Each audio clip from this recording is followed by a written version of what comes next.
നമുക്കിന്ന് മീൻ മുട്ട റോസ്റ്റ് ചെയ്താലോ. ഒരു സവാള നീളത്തിൽ അരിഞ്ഞ് വെച്ചിട്ടുണ്ട്. 1/2 ടീസ്പൂൺ വെച്ച് ഇഞ്ചിയും വെളുത്തുള്ളി എടുത്തിട്ടുണ്ട്. ഒരു പച്ചമുളകും ഒരു ചെറിയ തക്കാളി ഇതൊക്കെ അരിഞ്ഞ് വെച്ചൊക്കെയാണ്. മീൻ വറുത്ത ചട്ടിയുണ്ടല്ല, അതിലേക്ക് കുറച്ചും കൂടി വെളിച്ചെണ്ണ ഒഴിച്ച് കൊടുക്കേണ്ട. എന്നിട്ട് അതിൽ തന്നെയാണ് നമ്മൾ ഈ മുട്ട റോസ്റ്റ് ചെയ്യുന്നത്. കുറച്ച് ഉലുവ ഇട്ട് കൊടുക്കുന്നുണ്ട്, സവാള ഇട്ട് കൊടുക്കുന്നുണ്ട്. സവാള ഇട്ട് കൊടുത്ത് അതിലേക്ക് ഇഞ്ചിയും വെളുത്തുള്ളിയും പച്ചമുളകും ഇട്ട് കൊടുത്തിട്ടുണ്ട്. അതിൻ്റെ പച്ചമണം മാറുന്നവരെ വഴറ്റി കൊടുക്കാം. തക്കാളി ഇട്ട് കൊടുക്കാം. പാകത്തിന് ഉപ്പിട്ട് കൊടുക്കാം. തക്കാളിയൊക്കെ ഉടഞ്ഞ് വന്നിട്ടുണ്ട്. നമുക്കിനി പൊടികൾ ഇട്ട് കൊടുക്കാം.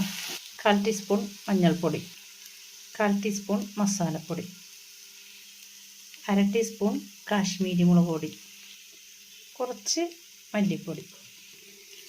പച്ചമണം മാറുന്നവരെ വഴറ്റി കൊടുക്കാം. കുറച്ച് വെള്ളം ഒഴിച്ച് കൊടുക്കാം.